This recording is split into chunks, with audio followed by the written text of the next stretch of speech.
Wassalatu wassalamu ala asyrafil anbiya'i wal mursalin Sayyidina Muhammadin wa ala alihi wa sahbihi ajma'in wa la haula wa la quwata illa billahil aliyil azim. Yang sama-sama kita hormati Bapak Profesor Dr. Dian Samsudin kalau sudah hadir. Kemudian imam kita semuanya, Imam Samsi Ali yang jauh-jauh akan memberikan tausiah kepada kita dari Amerika. Ustadz Bobby yang seorang ustadz yang sangat kreatif, inovatif dengan berbagai macam program kebaikan dan kemaslahatan. Kemudian Pak Heri juga yang luar biasa dedikasinya.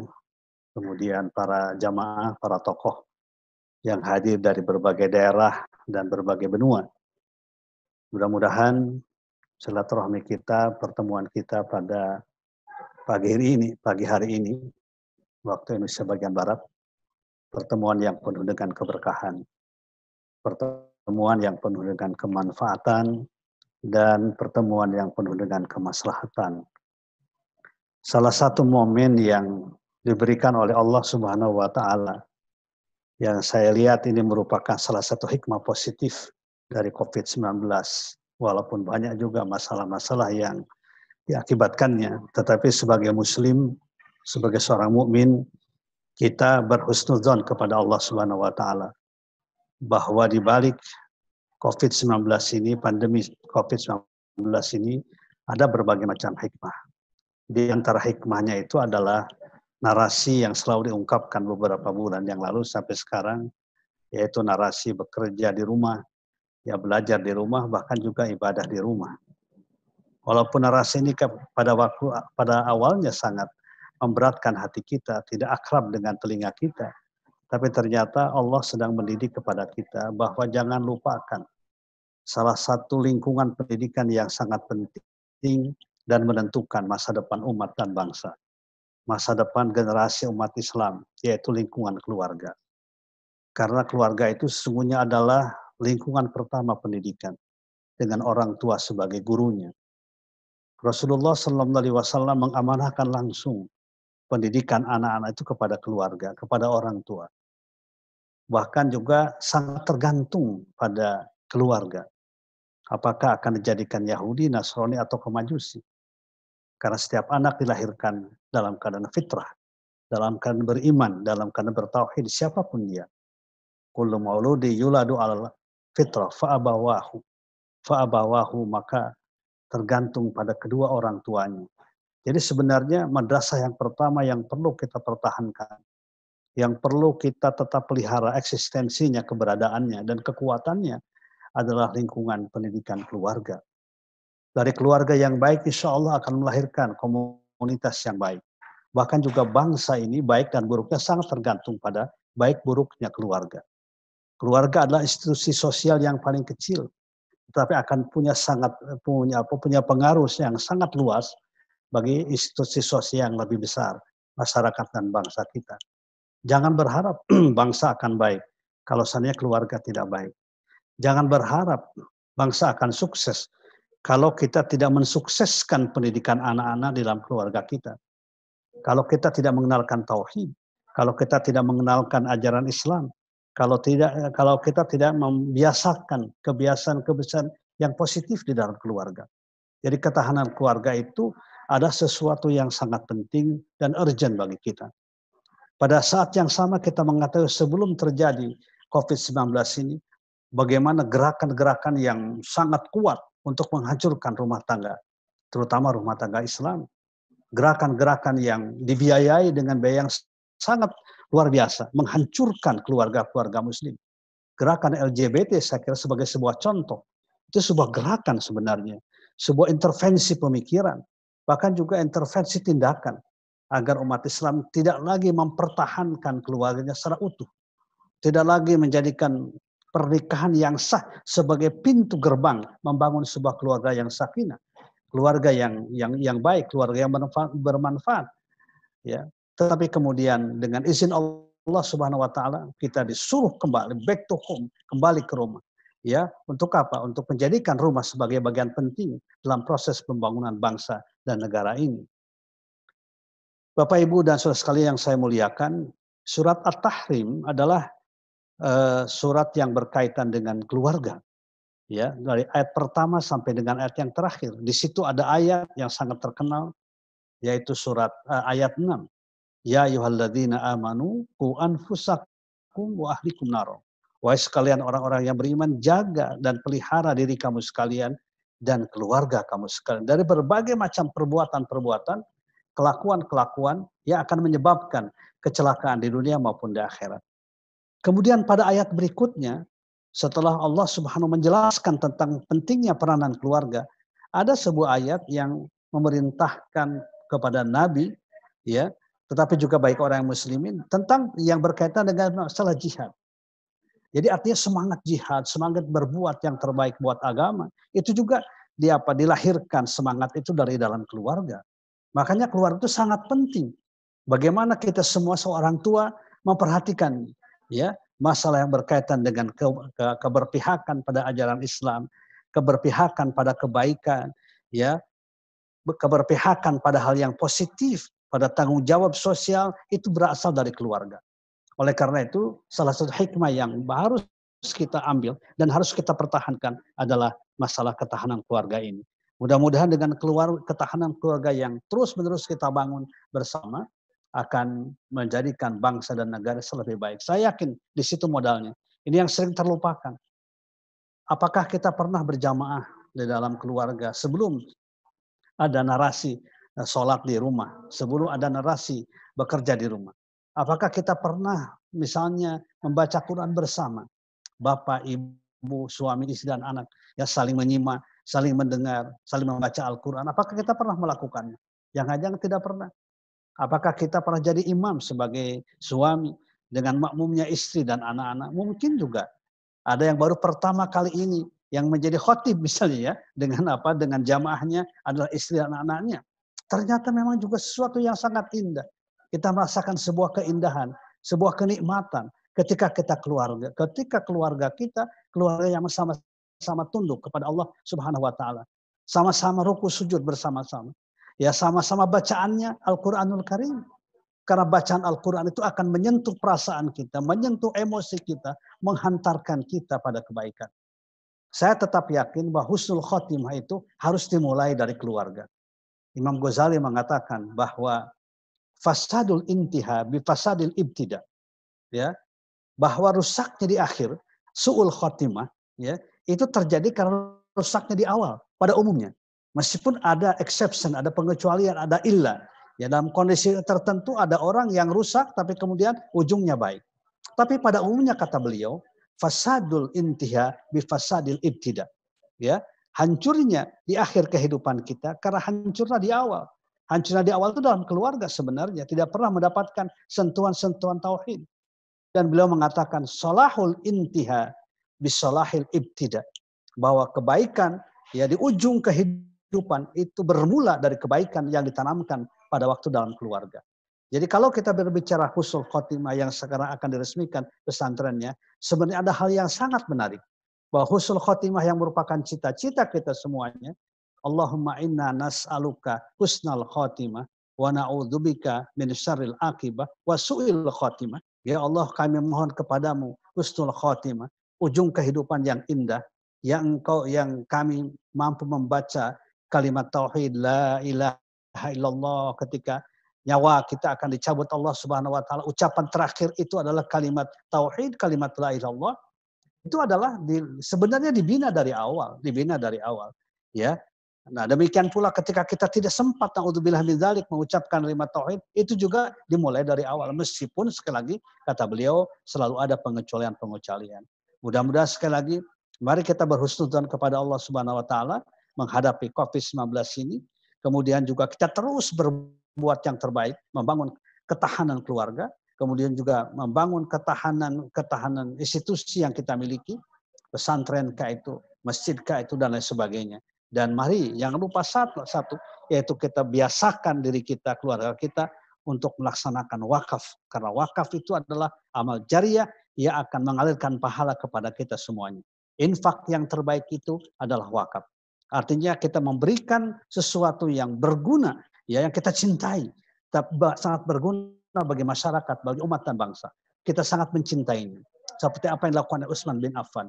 Lan tanalul birra hatta tunfiqu mimma tuhibbun. Kalian tidak akan pernah mendapatkan kebaikan, tidak akan pernah mendapatkan surga sehingga kalian mau menginfakkan, ya, dalam berbagai macam penjelasan tafsir. Hatta tunfiqu itu adalah maknanya berinfak, mimma tuhibbun, dengan sesuatu yang kalian cintai.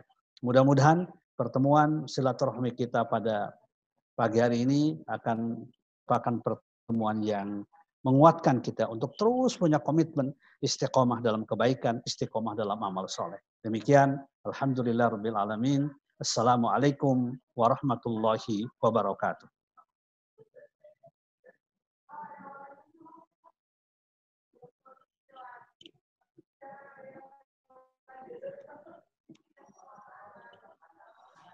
Alhamdulillah pemaparan yang luar biasa dari Profesor Kiai Haji Didin Hafidudin. Jazakumullah Kiai atas tausiahnya. Dan kalau boleh sedikit tanya jawab, boleh nggak Pak Kiai? Masih ada waktu? Boleh lah, boleh. Allah. Buat kawan-kawan yang mau bertanya, silakan raise hand. Nanti moderator akan buka. Dan sambil menunggu kawan-kawan yang akan bertanya, saya ingin menyampaikan dulu barangkali kepada Pak Kiai Didin. Saya ingin menyampaikan pertanyaan. Biasanya Pak Kiai, ini banyak di masyarakat kita. Jadi dari kecil sibuk dengan belajar, sekolah sampai kuliah. Kemudian pekerjaan, bahkan sampai pensiun.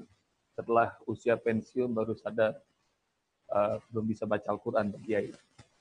Nah, jadi minta tausiah tambahan sedikit arahannya, kira-kira bagi mereka yang merasa diri sudah usia terbuang banyak, tapi belum banyak amal ibadah yang dilakukan, bahkan ngaji pun belum bisa. Kira-kira amal apa yang bisa dikerjakan untuk bisa mengejar ketertinggalan itu? Silakan Pak Kiai. Iya. Yang namanya belajar kan tidak ada waktunya ya.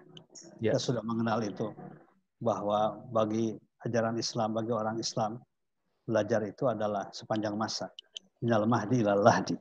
Oleh karena itu, kalau sekarang walaupun usia kita sudah tua misalnya, ya di atas kepala 6, ya, tapi tetap tidak boleh berputus asa dalam belajar. Kita tetap terus belajar Al-Quran walaupun belum bisa. Karena Nabi mengatakan orang yang terbaik itu sebenarnya hanya dua. Orang yang belajar Quran dan yang mengajarkan Quran. Khairukum man ta'allama al-Quran wa 'allamah. Hanya itu. Ya. Kenapa? Karena Al-Quran itu adalah manhajul hayah, kurikulum kehidupan kita. Bukti cinta dari Allah Subhanahu wa taala. Jadi kalau kita ingin mendapatkan cinta, anugerah cinta, kasih sayang dari Allah, maka salah satunya dekatlah dengan Al-Quran.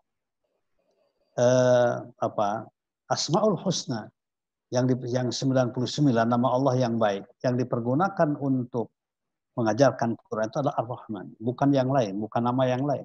Ar-Rahman, Allamal Quran. Artinya kasih sayang Allah yang Maha Pengasih, Maha Penyayang telah mengajarkan Al-Quran. Jadi kalau kita bermuamalah dengan Quran, dekat dengan Al-Quran, belajar membaca, kemudian kita terus melakukan tartil ya setiap saat, kemudian juga sambil memahami kandungannya, kemudian berusaha untuk mengamalkan dalam kehidupan kita sehari-hari, maka sebenarnya kita sedang mengundang rahmat dan cinta Allah Subhanahu wa taala. Bagi pembelajar Quran tidak pernah ada kata putus asa.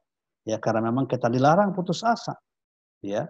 Di dalam Al-Qur'an surat Yusuf diungkapkan bahwa tidaklah berputus asa. Wala ta'asu min rawahillah fa innahu la ya'asu min rawahillah illa al-qaumul kafirun. Kalian tidak boleh berputus asa dalam menggapai rahmat Allah, kasih sayang Allah. Karena tidak ada yang berputus asa dalam mendapatkan rahmat Allah kecuali orang-orang yang tidak beriman. Jadi bukti kita istiqomah dalam keimanan, salah satunya terus kita dekat dengan Al-Quranul Karim. Dan Al-Quran itu jangan lupa mencerdaskan. Ya, sudah banyak sekarang di kampus-kampus terkemuka. Ya, anak-anak yang cum laude, bahkan yang summa cum laude, yang nilainya 4,0. Mereka adalah mahasiswa-mahasiswa yang sudah hafal sebagian Al-Quran, ada yang 20 juz, ya, ada yang 25 juz, bahkan juga ada yang 30 juz. Nah sekarang tinggal bagaimana mengarahkan mereka dengan rohnya Quran, supaya betul-betul mereka itu adalah duta-duta Al-Quran. Mereka adalah Al-Quran yamshi, the walking Quran, ya, Quran yang berjalan. Nah, itu yang perlu kita perbanyak sekarang, ya, sehingga generasi mendatang, generasi yang lebih baik itu sebenarnya kan generasi Quran.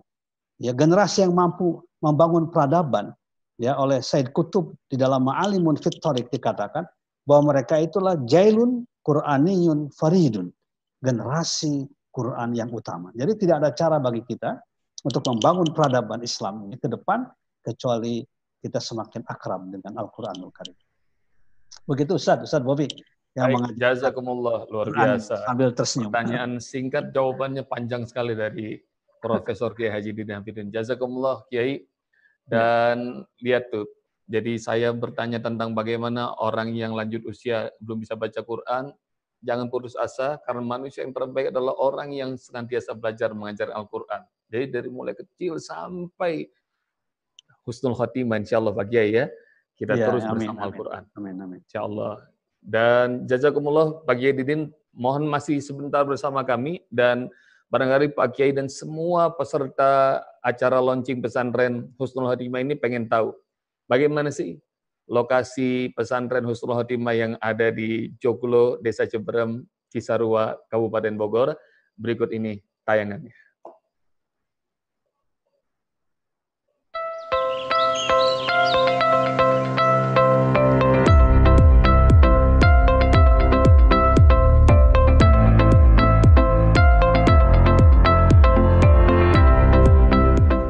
Alhamdulillah, terima kasih. Kenapa ini lahan saya lepas untuk Pondok Pesantren Husnul Khotimah?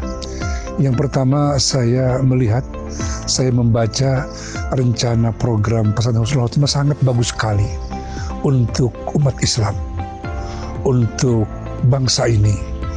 Dan saya melihat Pondok Pesantren Husnul Khotimah ini diperlukan sekali oleh umat ini, oleh bangsa ini, dan ini lahan sangat mendukung sekali, sangat mendukung untuk dijadikan tempat untuk Pondok Pesantren Husnul Khotimah ini.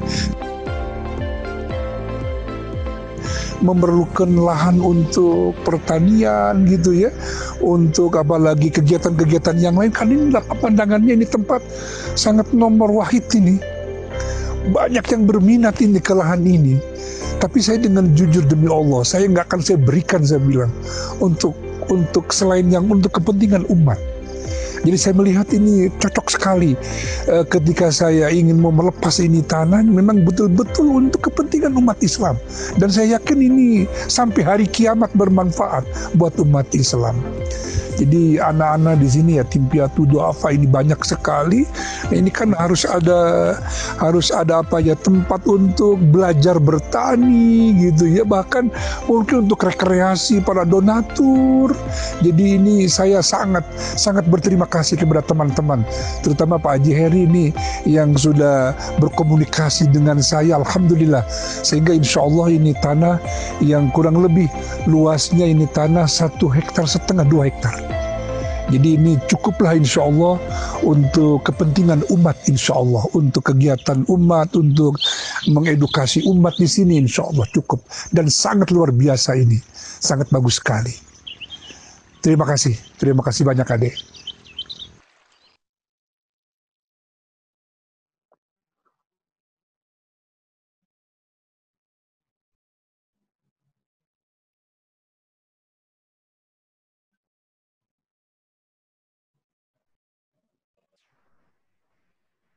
Pak Profesor Kiai Didin dan semua sahabat-sahabat yang nonton tayangan tadi, Masya Allah, saya ingin kasih tahu Pak Kiai, itu di atas Taman Safari, kemudian di atasnya lagi ada pesantren YBMPL Entursina, masih naik lagi itu, jadi kira-kira 50 meter lagi. Jadi kalau dari atas sana, pemandangan Sentul, Bogor, Jakarta semuanya kelihatan. Jadi mudah-mudahan itu lebih cepat sampai ke surga, insya Allah. Amin, amin. Alhamdulillah. Jadi saya ingin ajak kepada semua sahabat-sahabat, yuk kita ikutan. Dari insya Allah lahannya adalah 1 hektar, dan nanti pada akhir acara kita akan lakukan lelang wakaf, berapapun insya Allah kita wakafkan. Tadi Pak Kiai Didin sudah sampaikan bahwa sesungguhnya harta yang terbaik yang kita berikan itu akan kekal selamanya. Surat 3 ayat 92, sebagaimana yang tadi sudah disampaikan oleh Kiai Haji Didin Hafiduddin. Pak Kiai, ini di chat ada satu pertanyaan dari Palah Mudin. Boleh kira-kira? Boleh. Boleh. Saya akan bacakan. Assalamualaikum Pak Kiai, izin bertanya kepada Profesor Didin. Orang tua sebagai guru, apa saja yang wajib dan harus diajarkan orang tua kepada anak? Karena ada orang tua yang tidak punya basic agama, nggak bisa mengaji dan lain-lain. Apakah orang tua berdosa tidak mengajarkan itu kepada anaknya? Silakan, Pak Kiai. Pertama, hadis itu menjelaskan tanggung jawab ya. Bahwa tanggung jawab mendidik itu sebenarnya tanggung jawab orang tua. Meskipun di dalam implementasinya bisa saja kita minta bantuan pada yang lain, pada guru yang lebih ahli. Tapi jangan kita punya anggapan dengan kita mengundang para guru yang lebih ahli, kemudian kita merasa bebas tanggung jawab kita. Tetap tanggung jawab ada pada kita, ya, pada abawahu, pada kedua orang tuanya. Nah sekarang persoalannya pendidikan apa? Kita melihat bahwa menurut Yusuf Qaradawi itu ilmu agama itu ada 2 macam. Pertama ada ilmu yang bersifat fardu ain, yang kedua bersifat fardu kifayah. Nah fardu ain itu seyogianya itu diberikan oleh orang tua, kewajiban orang tua. Apa fardu ain itu? Yang pertama adalah yang berkaitan dengan ibadah, ya, dengan sholat, dengan puasa, hal-hal yang berkaitan dengan ibadah mahdoh.